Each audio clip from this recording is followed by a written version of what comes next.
બિનવારસી હાલતમાં અજાણ્યા પુરુષની લાશ મળી આવતા પંથકમાં ચકચાર મચી જવા પામી હતી। મળતી વિગતો મુજબ વાગરાથી ભેટસમ જતા માર્ગ ઉપર આવેલ જીઆઈડીસીની ઇમામી પેપર મિલની કંપનીની દિવાલની બહાર રોડની બાજુમાં એક અજાણ્યા આઢેડ વયના પુરુષની લાશ પડી હોવાની માહિતી એક ટેમ્પો ચાલકે વાગરા પોલીસને કરી હતી।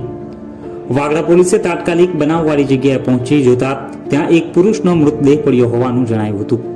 પોલીસે મૃતદેહનો કબજો મેળવી તેને વાગરા આરોગ્ય કેન્દ્ર ખાતે પીએમ અર્થે ખસેડી વધુ તપાસ હાથ ધરી છે।